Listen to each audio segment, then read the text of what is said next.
Tuhan, salam sejahtera dalam kasih Tuhan kita Yesus Kristus. Kita percaya bahwa hari ini adalah hari yang penuh dengan sukacita. Haleluya, saudara-saudaraku, amin. Tidak terasa kita sudah memasuki bulan Juni, hari ini tanggal 7 Juni. Dan sebentar setelah firman Tuhan saya boleh bagikan, kita akan menikmati lagi perjamuan Tuhan bersama-sama. Saudara, hari ini saya akan membawa kita semua untuk melihat lagi kebenaran firman Tuhan mengenai kebangkitan Tuhan. Kita buka di dalam 1 Korintus pasal 15 ayat 20 sampai 22. 1 Korintus 15 ayat 20 sampai 22. Judul khotbahnya hari ini Satu dengan Kristus. Satu dengan Kristus. Minggu lalu saya sudah sampaikan tentang bagaimana kita mau mengikatkan diri kita menjadi satu dengan Tuhan. 1 Korintus 15 ayat 20 sampai 22. Kita baca bersama-sama 3 ayat firman Tuhan ini. 1, 2, 3. Tetapi yang benar ialah bahwa Kristus telah dibangkitkan dari antara orang mati sebagai yang sulung dari orang-orang yang telah meninggal. Sebab sama seperti maut datang karena satu orang manusia, demikian juga kebangkitan orang mati datang karena satu orang manusia. Karena sama seperti semua orang mati dalam persekutuan dengan Adam, demikian pula semua orang akan dihidupkan kembali dalam persekutuan dengan Kristus. Amin. Saudara-saudaraku, Kristus telah dibangkitkan. Haleluya. Ini berita yang penuh dengan sukacita. Kristus telah dibangkitkan adalah kenyataan atau suatu fakta, ya. Sekalipun kita yang berkumpul di tempat ini belum lahir, belum ada pada masa Yesus Kristus hidup di Palestina, mati, dibangkitkan dan naik ke sorga, tetapi melalui kitab suci, melalui Injil, kita percaya, kita mengimani bahwa Yesus Kristus telah dibangkitkan. Haleluya, saudaraku. Ini fakta yang tidak bisa dibantah. Hal inilah yang membuat setiap orang percaya, dalam hal ini saya dan saudara, siapa saja yang mendengarkan kebenaran firman Tuhan, yang menonton video khotbah ini, kita percaya Yesus bangkit dan membuat kita menjadi orang yang selalu menaruh pengharapan kepada Tuhan Yesus Kristus. Haleluya, saudaraku. Di dalam ayat ke-20, saya baca, tetapi yang benar ialah bahwa Kristus telah dibangkitkan dari antara orang mati sebagai yang sulung dari orang-orang yang telah meninggal. Di dalam terjemahan bahasa Indonesia sehari-hari ditulis begini, saudara-saudaraku. Tetapi nyatanya Kristus sudah dihidupkan kembali dari kematian. Inilah jaminan bahwa orang-orang yang sudah mati akan dihidupkan kembali. Katakan amin, saudaraku. Amin. Luar biasa. Ini jaminan, saudaraku, ya. Jaminan, satu garansi yang tidak bisa dibayar dengan apapun juga, saudaraku. Ini satu jaminan bahwa orang yang sudah mati akan dihidupkan kembali.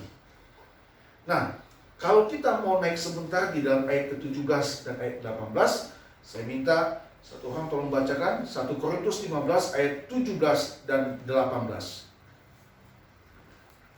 1 Korintus 15 ayat 17 dan 18. Dan jika Kristus tidak dibangkitkan, maka sia-sialah kepercayaan kamu, dan kamu masih hidup dalam dosamu.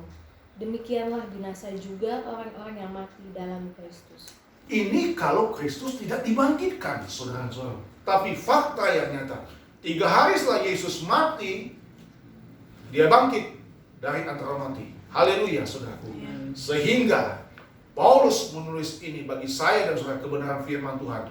Maka tidak sia-sialah kepercayaan kita kepada Tuhan. Nah, saudara-saudaraku, fakta kebangkitan Kristus adalah berita yang benar, saudara. Nanti saya akan bagikan 2 poin penting pada hari ini. Bahwa kita ingin menghargai kebaikan Tuhan yang terjadi dalam hidup saya dan saudara. Saudara, kalau saya baca juga dalam 1 Korintus ini, pasal 15 ayat 14. Tetapi andai kata Kristus tidak dibangkitkan, maka sia-sialah pemberitaan kami dan sia-sialah juga kepercayaan kami.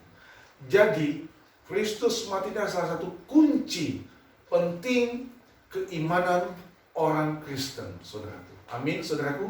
Dan setiap tahun kita merayakannya di dalam hari Paskah.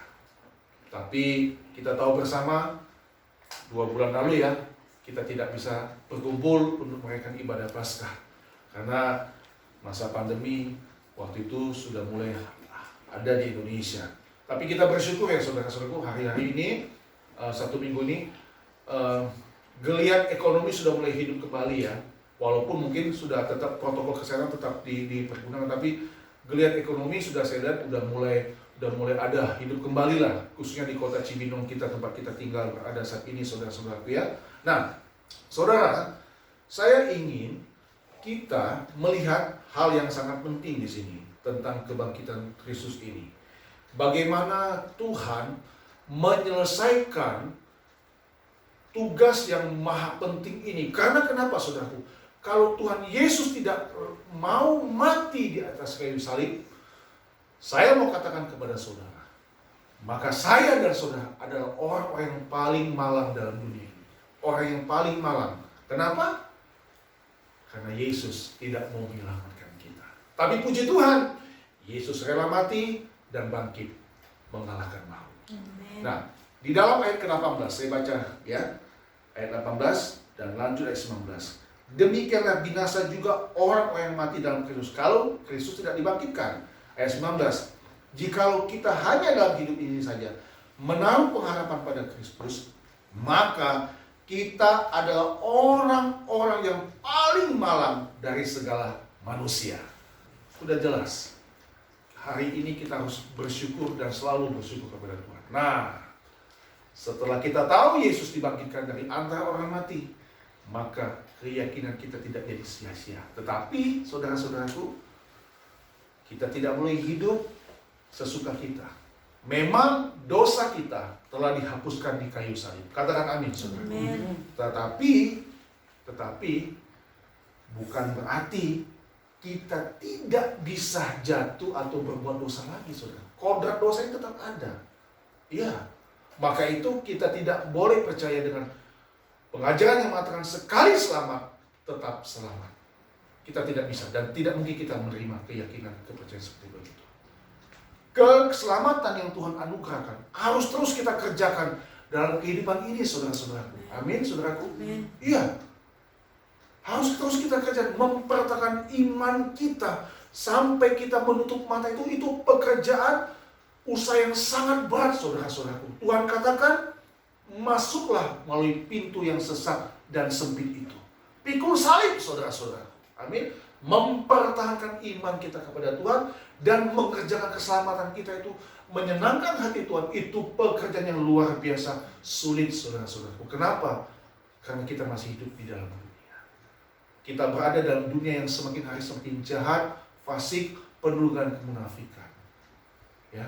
Tuhan izinkan kita berjumpa dengan orang yang tidak percaya, orang yang mungkin menggoda kita, kuasa kegelapan membisik kita untuk kita ikut dalam dunia ini, cinta dunia ini, lebih suka dunia ini daripada senang kepada Tuhan.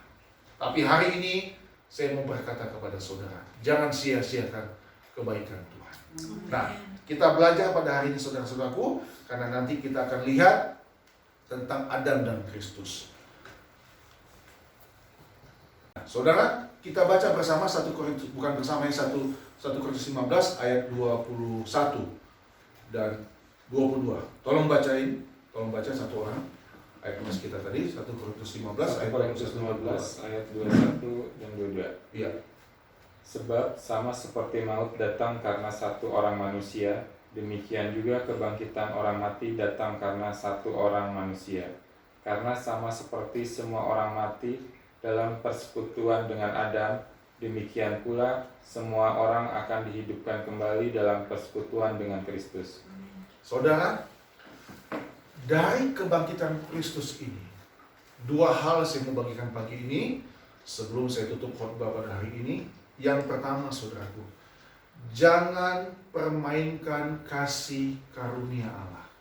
Ya, yang pertama, jangan permainkan kasih karunia Allah. Saya baca buat kita semua 1 Korintus 15 ini ayat yang ke-10. Tetapi karena kasih karunia Allah, aku adalah sebagaimana aku ada sekarang, dan kasih karunia yang dianugerahkannya kepadaku apa? Tidak sia-sia. Sebaliknya, aku telah bekerja lebih keras. Ini yang tadi saya bilang, masuk pintu yang sempit daripada mereka semua. Tetapi bukannya aku, melainkan kasih karunia Allah yang menyertai aku. Amin, saudaraku. Jadi saudaraku, betapa mahalnya nilai keselamatan, harga keselamatan orang percaya. Saudara, jangan kamu murtad, jangan kamu tinggalkan Tuhan. Darah Kristus itu darah yang tidak bisa dibeli dengan emas dan perak, saudara. Ya, itu darah yang mahal. Mengerjakannya itu perlu satu orang untuk menyelamatkan seluruh dunia ini, saya dan saudara, dan semua orang, semua umat manusia. Saudara, yang pertama, sebagai hamba Tuhan, saya mengingatkan kita semua, jangan permainkan kasih karunia Allah. Kalau kita baca ayat ke-10 tadi, artinya saudara-saudaraku, ada orang yang menyia-nyiakan kasih karunia Allah. Ada orang yang acuh tak acuh dengan kekristenan hidupnya. Yang penting saya sudah percaya kepada Tuhan, sudah cukup. Aduh, enak banget hidup seperti begitu, saudara-saudaraku. Tapi saya mau berkata kepada saudara, milikilah semangat, spirit seperti Paulus ini. Dia bekerja lebih keras, saudara. Artinya, dia mengikuti Tuhan dengan penuh usaha yang luar biasa. Sama seperti saya dan saudara. Ya, dalam hidup ini mempertahankan iman itu tidak gampang, saudara. Apalagi kalau hidup kita, hidup mungkin secara ekonomi kita mungkin pas-pasan misalnya. Ya. Kita mungkin cenderung punya pikiran yang macam-macam. Tapi saya percaya saudara yang ada di tempat ini dan saudara yang mendengarkan video khotbah ini, saudara tidak mau mempermainkan kasih karunia Tuhan. Haleluya. Itu yang pertama, saudaraku ya. Jangan permainkan kasih karunia Allah. Jemaat yang saya kasihi, Bapak Ibu yang saya hormati di dalam Tuhan, kita sama-sama saling mengingatkan bahwa betapa mahalnya perjuangan yang dilakukan oleh Tuhan Yesus di atas kayu salib untuk menyelamatkan saya dan saudara. Nah, di dalam ayat ke-23 tadi, saudara-saudaraku, dan ayat 22 itu, kita melihat, saudara-saudaraku, bahwa manusia pertama, Adam, diciptakan oleh Tuhan, itu serupa dan segambar dengan Tuhan. Kita baca di dalam kitab Kejadian. Tetapi kita tahu bersama, Adam gagal. Adam gagal, dan dia melanggar perintah Allah di Taman Eden. Nah, kalau kita melihat ayat 22 dan 23 ini, saudara, bagaimana kegagalan Adam dan keberhasilan Kristus adalah dua contoh yang nyata yang harus selalu kita ingat dan kita perhatikan baik-baik dalam kehidupan ini. Kegagalan Adam adalah dia melanggar perintah Allah. Namun, keberhasilan Kristus adalah dia rela dan taat sampai mati di kayu salib. Nah, itulah sebabnya, saudara-saudara, hari ini judul khotbahnya Satu dengan Kristus. Dalam ayat 22 dikatakan tadi bahwa Adam, karena sama seperti semua orang mati dalam persekutuan dengan Adam, demikian pula semua orang akan dihidupkan kembali dalam persekutuan dengan Kristus. Artinya, saudara-saudaraku, kita tidak bisa mengikuti cara Adam. Yang kita bisa ikuti, yang jadikan teladan hidup saya dan saudara adalah Yesus Kristus. Amin, saudara-saudaraku. Kenapa? Kita belajar pada hari ini, dia rela dan mati di kayu salib. Nah, saudaraku, saya ajak kita semua untuk membuka Filipi pasal 2 ayat yang ke-8. Filipi 2 ayat ke-8. Satu orang baru bacakan Filipi 2 ayat ke-8. Dan nanti kita buka lagi Ibrani 5 ayat 8. Filipi 2 ayat 8 dulu. Tolong baca. Filipi 2 ayat 8. Dan dalam keadaan sebagai manusia, ia telah merendahkan dirinya dan taat sampai mati, bahkan sampai mati di kayu salib. Bahkan sampai mati di kayu salib. Nah, di dalam Ibrani 5 ayat yang ke-8 dikatakan begini juga, saudara. Buka Ibrani 5 ayat 8. Dan sekalipun ia adalah anak, ia telah belajar menjadi apa, saudara? Menjadi taat dari apa yang telah dideritanya. Nah, saudaraku, jadi kita lihat, untuk mencapai keberhasilan dalam misi keselamatan menebus dosa umat manusia di dunia, Tuhan harus mati di atas kayu salib. Itu harga yang harus dibayar oleh Tuhan. Dan saudara, hari ini kita belajar, kita mau rela dan taat dalam melakukan kehendak Bapa. Saudara, untuk rela dan taat ini dibutuhkan hati yang benar-benar cinta akan Tuhan. Benar, saudara. Bukan kita sekedar masuk ke gereja, ibadah, setelah itu kita pulang. Tapi benar-benar bagaimana kita mengisi hari-hari hidup kita dalam menghadapi siapa saja, dalam menghadapi keadaan apa saja, kita tetap selalu berpegang pada kebenaran firman Tuhan dan menjadikan Yesus Kristus teladan dalam hidup saya dan saudara. Rela dan taat. Kenapa, saudara? Karena hidup ini harus berjuang. Hidup ini harus berjuang. Seperti Paulus katakan tadi dalam 1 Korintus, dia bekerja lebih keras, saudara-saudaraku. Maka itu saya benar-benar untuk ke diri saya juga dan diri kita semua dan siapa saja yang mendengarkan video khotbah ini, saudaraku. Mari, saudara-saudaraku, hari-hari ini adalah hari-hari di mana kita mau terus bersatu dengan Tuhan Yesus. Amin. Amin. Di tengah-tengah saudara sibuk kerja, sibuk beraktivitas, apa saja yang saudara lakukan, saya terus mengajak kita semua untuk mau bersekutu dengan Tuhan, bersatu dengan Kristus. Belajar. Ingat, kenapa sampai Adam gagal? Karena dia melanggar perintah Allah. Saya tahu, saudaraku, kita mungkin adalah orang-orang yang pernah gagal melakukan perintah Allah. Kita pernah melawan Tuhan. Kita pernah berdosa.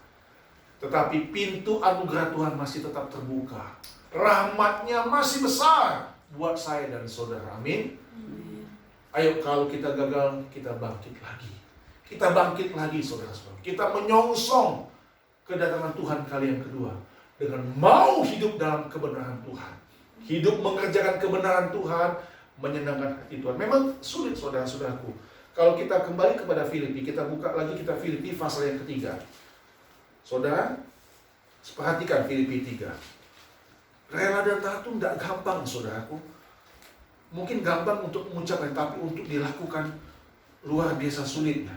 Filipi 3, perhatikan Filipi 3 ayat 10. Yang ku kehendaki ialah mengenal Dia dan kuasa kebangkitannya. Dan apa, saudaraku? Persekutuan dalam apa? Penderitaannya. Persekutuan dalam penderitaan, di mana aku menjadi serupa dengan Dia dalam apa, saudaraku? Kematiannya. Supaya aku akhirnya beroleh kebangkitan dari antara orang mati. Kalau di Korintus, Paulus bilang, Yesus dibangkitkan, maka tidak sia-sialah kepercayaan kita. Tetapi di Filipi, menegaskan kepada jemaat Tuhan di Filipi, dan saya percaya, ini justru meneguhkan firman Tuhan tadi, bahwa kalau kita ingin mengalami kebangkitan dari antara orang mati, maka Alkitab katakan kita harus menjadi serupa dengan Tuhan dalam kematian Tuhan, yaitu bersekutu dalam apa? Penderitaannya. Saudara siap? Haleluya. Ada kadang-kadang kita difitnah orang. Kita dibenci orang karena iman kita kepada Tuhan. Iya. Apa saja bentuknya, saudara, pergumulan kita hadapi di tempat tinggal kita masing-masing, di dunia luar sana. Ada orang menghina kita, mengejek kita, apa saja bentuknya. Tapi kita tidak usah peduli dengan hal seperti itu. Mari kita memandang Tuhan. Alkitab katakan kita harus bersekutu dalam penderitaannya. Haleluya, saudaraku. Inilah puncak iman orang percaya, bersekutu dalam penderitaan. Karena Yesus mati di atas kayu salib itu bukan hal yang mudah dan gampang, saudaraku. Mati di atas kayu salib itu saya belum pernah mengalami, dan saya tahu penderitaannya luar biasa. Luar biasa penderitaannya. Alkitab tulis tidak ada satu orang seperti Tuhan yang mau rela mati di atas kayu salib. Kenapa saya juga katakan seperti begini? Supaya kita menghargai yang tadi dibilang dalam Korintus, jangan sia-siakan, jangan permainkan kasih karunia Tuhan, saudara-saudaraku. Ya, kita bermain-main dengan dosa, bermain-main dengan Tuhan. Ya, Tuhan memang penuh dengan belas kasihan. Tetapi saya mau katakan kepada saudara, Dia Tuhan yang adil. Ya, Dia Tuhan yang adil. Jangan merasa kita setelah percaya Yesus kita pasti selamat. Saya hari-hari ini mengikuti ya di dalam kursus Alkitab melalui YouTube dan live streaming. Saya ikuti ada kursus Alkitab tentang keselamatan, dan saya bisa berbagi sedikit berkat rohani kepada saudara bagaimana keselamatan itu luar biasa ya, dan kita harus hormat dengan apa yang sudah Tuhan lakukan dalam hidup ini, saudaraku. Kalau di hadapan kita ada tubuh dan darah Kristus, ya mungkin kita sudah terbiasa setiap minggu, setiap bulan kita lakukan ini. Tapi dalam kita makan dan minum, kita ada rasa hormat kepada Tuhan, respect yang tidak bisa terkatakan lagi dengan ucapan, sekedar ucapan terima kasih, saudara. Iya. Maka itu Tuhan bilang, jangan sampai kita gagal dalam ketaatan seperti Adam. Adam sudah gagal, dia jatuh. Dan dia diusir Tuhan bersama Hawa, keluar dari Taman Eden. Tapi puji Tuhan, manusia Kristus, dia tidak gagal untuk mengemban misi yang sangat berat ini. Saudara, apa misi kita dalam dunia ini? Kita mau jadi serupa seperti Tuhan. Apa yang ditulis dalam Filipi pasal 3?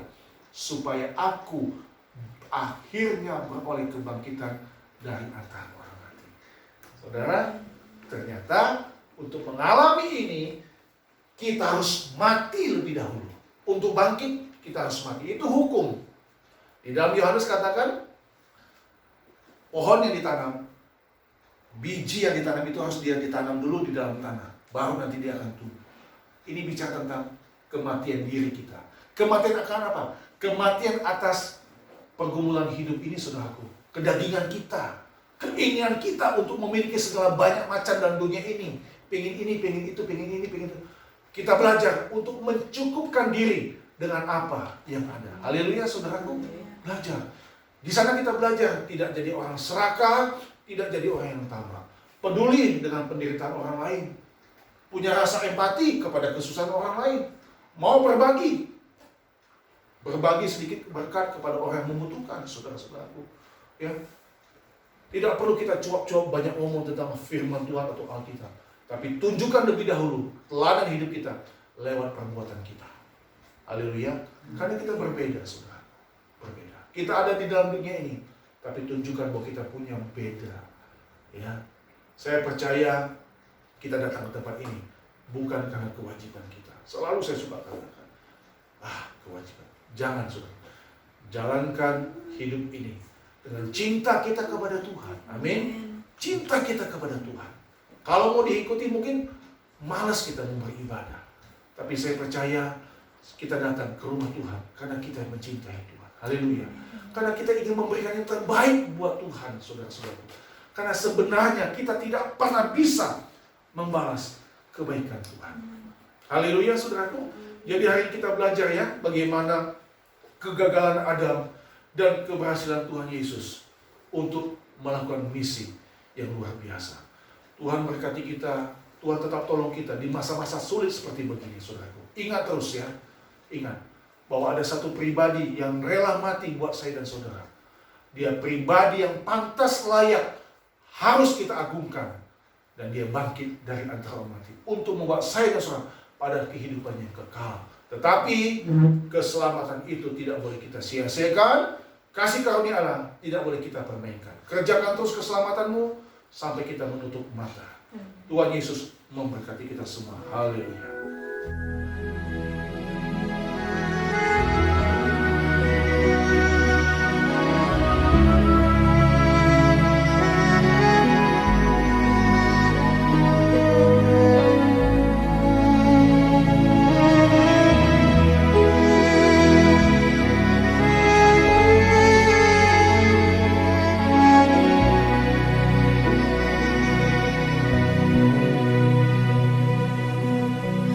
Bukan dengan barang fana Kau membayar dosaku, dengan darah yang mahal, tiada noda dan celah.